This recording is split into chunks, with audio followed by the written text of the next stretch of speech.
পাট্টা জমি প্রধানসহ প্রায় 12 দফা দাবিকে সামনে রেখে ভারত জাকাত মাঝি পারগানা মহলের সদস্যরা মঙ্গলবার বৈকালে ময়ূরেশ্বর 2 নম্বর সমষ্টি উন্নয়ন আধিকারিককে একটি স্মারকলিপি জমা করল। এই সদস্যরা জানিয়েছেন 4 থেকে 5 বছর থেকে পাট্টা জমি প্রদান করা হচ্ছে না। প্রকৃত এসটিদের তালিকাভুক্ত করে কাস্ট সার্টিফিকেট দিতে হবে। আদিবাসীদের বাস্তুভিটায় রেকর্ডভুক্ত করার পাশাপাশি আরও বিভিন্ন রকম দাবিকে সামনে রেখে আজ ময়ূরেশ্বর 2 নম্বর ব্লক অফিসে দ্বারস্থ হলেন ভারত জাকাত মাঝি পারগানা মহলের সদস্যরা। আজকের এই কর্মসূচি নিয়ে বিস্তারিত কি জানালেন তারা, চলুন শোনাবো। আজকে আমাদের কর্মসূচি করা হলো এই ময়ূরেশ্বর 2 নম্বর ব্লক এই আদিবাসী এলাকাতে জাহের স্থানের জন্য খুব সমস্যা, জাহের স্থান মসজিদান আর শ্মশান ঘাটে এটার জন্য খুবই সমস্যা আছি।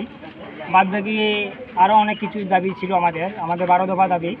12 দফা দাবির মধ্যে আমাদের আদিবাসীদের পাট্টা এখন পর্যন্ত 2021 সাল, 22 সাল, 23 সাল 4-5 বছরের পাট্টা এখন পর্যন্ত কেন প্রদান করা হচ্ছে না, সেটার জন্য আমরা বিডিও সাহেবের কাছে আজকে এসেছিলাম। এবার আমরা আগেও এসেছিলাম, আজকেও এলাম।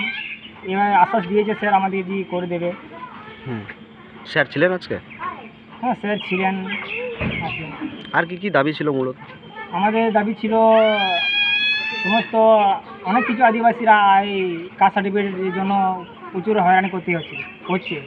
তার জন্য আমরা স্যারকে বললাম এই হয়রানি আর কত করাবেন, তার জন্য আপনি দেখুন একটা কীভাবে সমস্যার সমাধান করা যায়। আদিবাসীদের এত নিজের জাতিগত প্রমাণপত্র পাওয়ার জন্য যদি এত আপনার দরজায় যদি বারে ঠোকার মারতে হয়, তাহলে সেটা আমরা খুব নিন্দাজনক ভাবছি।